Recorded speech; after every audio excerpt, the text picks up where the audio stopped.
Sam and I were playing basketball together. You're with Pastorpedia, but let me talk about policies. Sam said, would you marry me, only meaning would I do the wedding?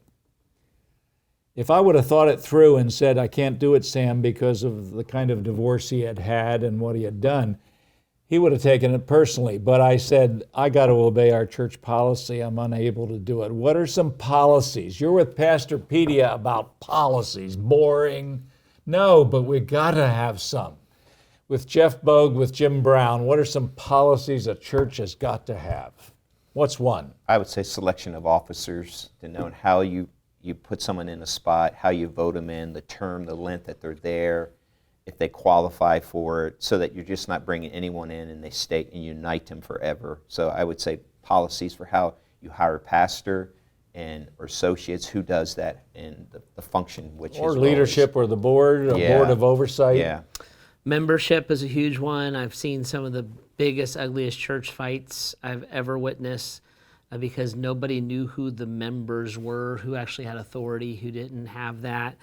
Rental policies for your church, like have groups come in instead of always having, you have to answer for them. Like you just said earlier, this is what our policy says. It's so much easier. We've thought this through. We allow you to rent this, but not you rent this, so they don't take it personally. So rental policies for your church. Yeah, we call those building use policies. Like as an example, like we don't rent our facilities to anybody, and that's a matter of policy for some of those protections. Child protection policy is a huge one. Oh my! How many adults in a room with the kids? Can doors be without windows? What do you do with background checks? How do you report when a kid falls down and bumps their head? How do you report a suspicion of an abuse? All that stuff needs to be written down. Vacation, workman comp. There's just, if you don't have something printed, then people will either abuse it or not use it.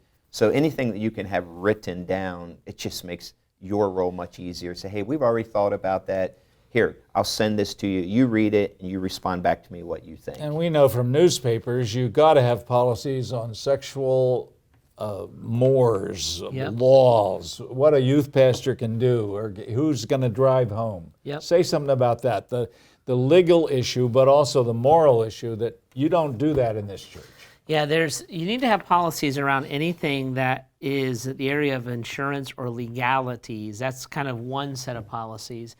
The other set of policies, we would think of it like a staff handbook. So, for instance, in our staff handbook, our staff has to guard what they post on social media, or we will interact with them about that.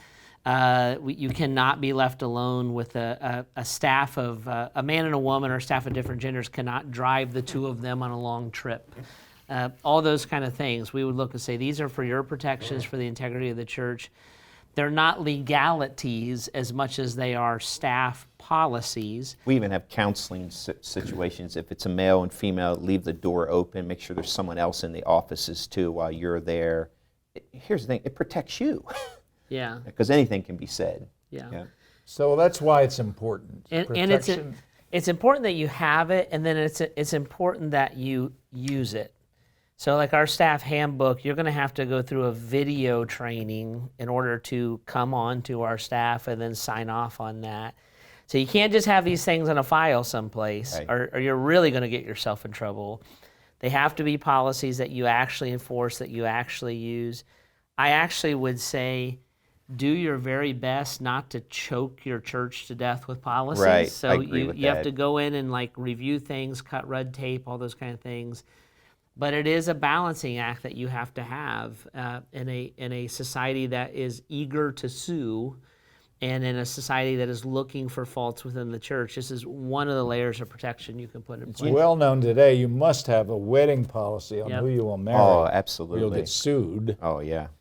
The Chicago Trib had a front page article that would run constantly. I'm talking about monthly for a year or so, about what a pastor said to a woman in the hotel room. Yeah. And what does it matter what he said? She should have never been there in the Policy, first place. Well, we must have policies. Yeah. A small church or a big church. It creates accountability, and we all need it. It's just good. Who makes the policies? The pastor and the board sets those policies. You just said something I don't want to skip over. So we'll say small church, big church. I actually worry more about the small church sometimes. Big churches tend to think this way more. Small churches tend to think, well, I know Aunt Susie, and I've known her for 30 years, and then the people of the small church will tend to be more offended. Well, what are you talking about? I've known that kid forever. And that most abuse, most violence actually happens in a smaller church. The big churches make the headlines, but the frequency is much higher in the smaller churches. So it's very important. I can get even a sabbatical policy. Our church believes in that, and so we have if you serve 7 years, we have a certain amount of weeks that we want you to refresh and recover. And our elders have said, don't do any ministry during that time. And knowing that that's part of the policy, if something happens, a death, or unless it's someone real close, I had someone that wanted me to do their funeral, and I just said my elders won't let me, and because the policy says so. And they weren't a real close, but it helped me to say no. Yeah. It just does. Policies are important and are boring. We know that. But you got to have them for your own sake and for your family and for your future and for the church. Mm-hmm. You're with Pastorpedia. We're talking about church policies. Jeff and Jim, thank you. You guys are great at this, and we're glad to be with you. We have copies of policies if you'd like to send for them that your church might want to have. Thanks for joining us today on a boring subject that's very important. Mm-hmm. God bless.